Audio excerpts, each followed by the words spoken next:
যদিও যদিও পড়ালেখা বেশি করে নাই তো এজন্য জানে না যে যেই টিকিট গুলো তারা এনে হাজির করেছে এই টিকিট গুলো এখন আর খায় নাই জাতি। সবাই নাকি টিকিট দিবে, ফ্যামিলি কার্ড দিবে, ভালো কথা, ফ্যামিলি কার্ড দিবেন আপনি, কিন্তু সেই ফ্যামিলি কার্ডের টাকার উৎস কি হবে? আজকের আমতে গিয়ে শুনেছি কাউকে নাকি বলে 2000 টাকার কার্ড, আর কেউ 2500 টাকার কার্ড, কাউকে 5000 টাকার কার্ড, বিভিন্ন রকম কার্ডের লোভ দেখাচ্ছে। তো যদি জিজ্ঞেস করেন এই কার্ডের টাকার উৎস কি হবে, উৎস এটা আর বলতে পারে না যে টাকার উৎস কি হবে। মজার বিষয় তো এখানে, আর বলবে কিভাবে উৎসের কথা, কারণ এটাও তো তারা জানে না যে এই টাকাগুলো কোত্থেকে আসবে এবং কিভাবে আসবে। এমনকি মজার বিষয়, এই জামাত ইসলামী যদি জান্নাতের টিকিট ব্যস্ত, যদিও বেচে না, তাদের লোকেরা যে বেচে এর তো পর্যাপ্ত ভিডিও গোটা জাতির সামনে আছে। তারপরও যদি মানতাম জামাত ইসলামী জান্নাতের টিকিট বেচেই যে আমার সামনে আজকে জনসমুদ্র, আপনারা কি জান্নাতের টিকিট পেয়ে এখানে এসেছেন নাকি ফারুক ভাইয়ের ভালোবাসা এসেছেন? এমনকি জান্নাতের টিকিট বেচেই কি হবে রে ভাই, যে হারে চাঁদাবাজি শুরু করেছেন আপনারা, জান্নাতের টিকিট নিয়েও যদি জান্নাতের দরজায় গিয়ে হাজির হয় সেখানেও তো বলবেন 10% না দিলে জান্নাতে ঢোকার সুযোগ না। দখলবাজি যেভাবে চারদিকে শুরু হয়েছে তাতে আমাদের জান্নাতের মধ্যেও দখলবাজি শুরু করার প্ল্যান করবে কিনা, উই হ্যাভ এ প্ল্যানের মধ্যে এটা আছে কিনা আল্লাহ ভালো জানে। সুতরাং এই জাতীয় মিথ্যা প্রপাগান্ডা ছড়িয়ে লাভ নাই, বরং যোগ্যতার মোকাবেলা যোগ্যতা দিয়ে করেন, সততার মোকাবেলা সততা দিয়ে করেন।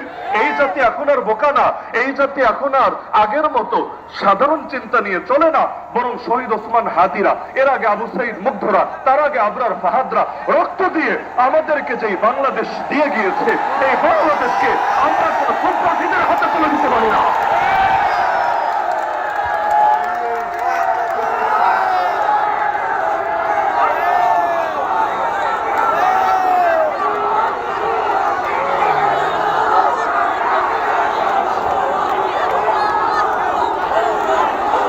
আমার সর্বশেষ বার্তা, আমরা রক্তের বিনিময়ে যে নতুন বাংলাদেশ পেয়েছি, এই বাংলাদেশকে আগামী দিনে কিভাবে করব এই সিদ্ধান্ত আমাদের নিজেদের নিতে হবে।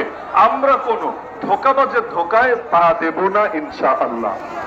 ইতিমধ্যে বিভিন্ন দিক থেকে সংবাদ আসছে আগামী নির্বাচন যাতে সুষ্ঠু না হয় এর জন্য নাকি কিছু ষড়যন্ত্র শুরু হয়েছে। আমি আপনাদের থেকে দুইটা বিষয় ক্লিয়ার হতে চাই। এক নম্বরে, কেউ যদি আপনাদেরকে 500-1000 টাকা দিয়ে কিনতে চায়, আপনারা কি বিক্রি হবেন? আরে মাথায় রাখবেন, একটা ছাগলের দামও কমাস কম 8 থেকে 10,000 টাকা। সুতরাং আপনি কিভাবে 500 আর 1000 টাকার বিনিময়ে বিক্রি হবেন? একটা ছাগলের চাইতে আপনার দাম তো কম হওয়া উচিত না। সুতরাং কেউ যদি পয়সার বস্তা নিয়ে আসেও আর হাদিয়া হিসাবে জোর করে দিতেও চায়, হাদিয়া দেওয়াও সুন্নত, হাদিয়া নেওয়াও সুন্নত।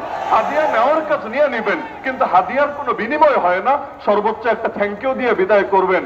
ভোটটা যারে দেওয়া দরকার তারই দিবেন ইনশাআল্লাহ। আর সর্বশেষ পয়েন্ট হলো, যদি নির্বাচনে ভোট দখলের চেষ্টা করে মাসল পাওয়ার কাজে লাগিয়ে তারা নিজেদের পক্ষে এটা নেওয়ার চেষ্টা করে, ইতিমধ্যে আমরা কিছু আলামত দেখেছি। নির্বাচন কেন্দ্রে 400 গজের মধ্যেও নাকি মোবাইল নিয়ে যাওয়া যাবে না, কারণ মোবাইল নিয়ে যদি যায় তাহলে কোন জায়গায় কে কুর্তি ঘটাবে, এটা আবার কোন দিকে ভাইরাল হয়ে যায়, বড় ভয় তো আছে, তা আশঙ্কা আছে। এমনকি নারীদেরকে পর্যন্ত বেইজ্জতি করার বিভিন্ন কথা শোনা যাচ্ছে, যে নেকাবধারী নারীদেরকেও নেকাব খুলে চেহারা নাকি দেখাতে হবে। তাহলে এত বায়োমেট্রিক কিসের জন্য, এত ফাইজলামি, এই যে ফিঙ্গারপ্রিন্ট থেকে শুরু করে এত কিছু, এগুলো কিসের জন্য? এখন বিভিন্ন ভাবে চেষ্টা করতে পারে আগামী নির্বাচনকে প্রভাবিত করতে, কিন্তু আমার বার্তা একটা থাকবে, আগামী 5 বছর কিভাবে চলবে এটা নির্ভর করে আগামী 12 তারিখের উপরে। সুতরাং ফজরের নামাজ পড়ে যে বের হবেন, সারাটা দিন প্রয়োজনে নিজেদের একদম জান মালকে বাজি লাগিয়ে হলেও এমন ভাবে অটল এবং অবিচল থাকবেন, বিজয়ের মিছিল নিয়ে তবেই ঘরে ফিরবেন ইনশাআল্লাহ। সকলে রাজি আছেন তো ইনশাআল্লাহ? নাকি আশপাশ থেকে বড় বড় প্রশিক্ষণ প্রাপ্ত কোন মানুষের ফাঁদে পা দিয়ে আবার ভুল করবেন এবং সেই ভুলের মাসুল আগামী 5 বছর দিবেন? আল্লাহ রাব্বুল আলামিন সবাইকে একসঙ্গে লড়াই করার তৌফিক দান করুন। ফারুক ভাইয়ের বিজয়ের মিছিলে আমাদেরকে শামিল থাকার তৌফিক দান করুন। ওয়া আখিরু দাওয়ানা আলহামদুলিল্লাহি রাব্বিল আলামিন।